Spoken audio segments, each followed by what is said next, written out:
Assalamualaikum warahmatullahi wabarakatuh. Perkenalkan, nama saya Keisha Aurelatu Asifah, NPM 2417051015 dari Ilmu Komputer A. Di sini saya akan menjelaskan tentang gerbang logika dengan transistor. Kalau sebelumnya di semester 1 itu kita belajar tentang gerbang logika aja, sekarang di sini kita akan belajar tentang gerbang logika dengan transistor. Oke. Gerbang logika adalah komponen dasar dalam rangkaian digital yang digunakan untuk mengolah data dalam bentuk biner, 0 dan 1, biner itu. Dalam dunia digital, semua informasi diubah menjadi kombinasi 0 dan 1. Gerbang logika bertugas mengatur bagaimana kombinasi itu diproses. Kemudian transistor. Transistor adalah komponen utama untuk membuat gerbang logika. Transistor bisa berfungsi sebagai saklar elektronik. Kalau nyala atau aktif, dia menghubungkan arus. Kalau mati, dia memutus arus. Jenis-jenis gerbang logika di sini ada N. Kalau N, jika input A-nya 0, B-nya 0, maka outputnya akan 0. Kemudian input A-nya 1, B-nya 0, outputnya akan 0.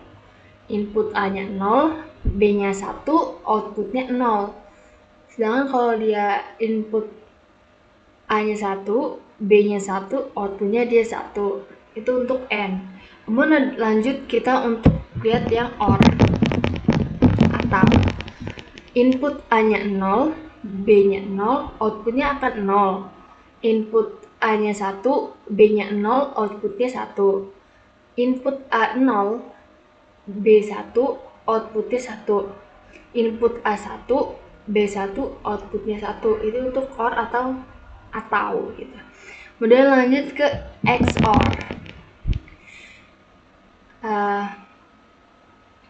Kalau input A-nya 0, B-nya 0, outputnya 0. Kalau input A-nya 1, B-nya 0, outputnya 1. Input A-nya 0, B-nya 1, outputnya 1.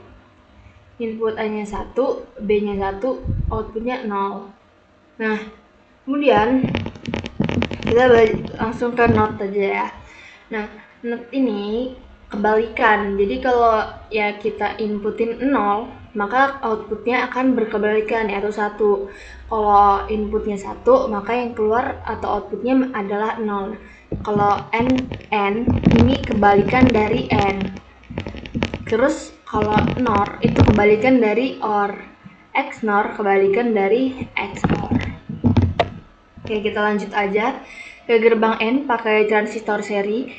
Nah, kita bayangkan punya dua saklar disusun berurutan. Lampu hanya menyala kalau dua-duanya ditekan bersamaan karena dia pakainya N.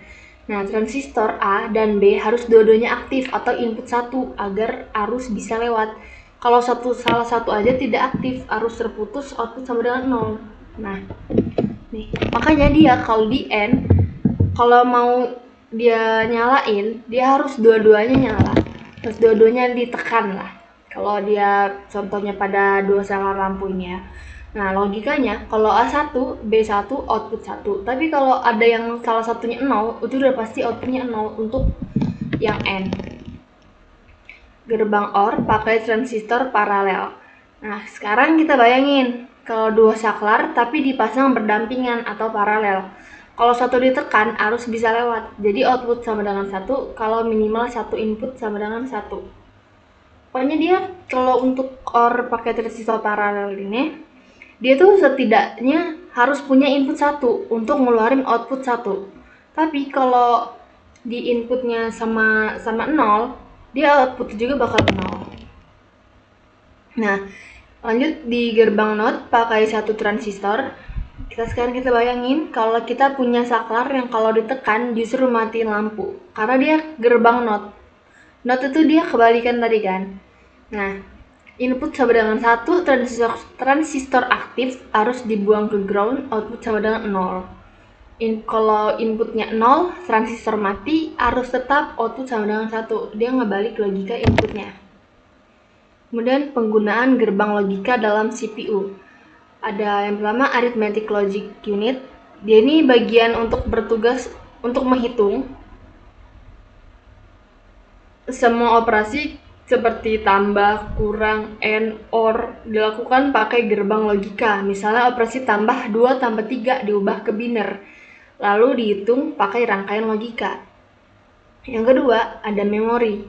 Rangkaian gerbang seperti flip-flop menyimpan 1 bit data. Gabungan banyak flip-flop bisa jadi RAM atau register. Misalnya ketika kita ngetik huruf A di komputer, komputer nyimpen data binernya dalam register. Yang ketiga ada unit control. Gerbang logika mengatur instruksi CPU. Misalnya CPU harus milih, kalau tombol ditekan, jalankan perintah A. Nah, itu dikerjain oleh logika if yang dibentuk dari gerbang logika.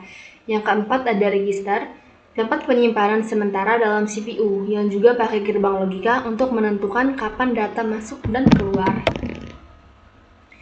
Oke, mungkin itu saja tentang gerbang logika dengan transistor.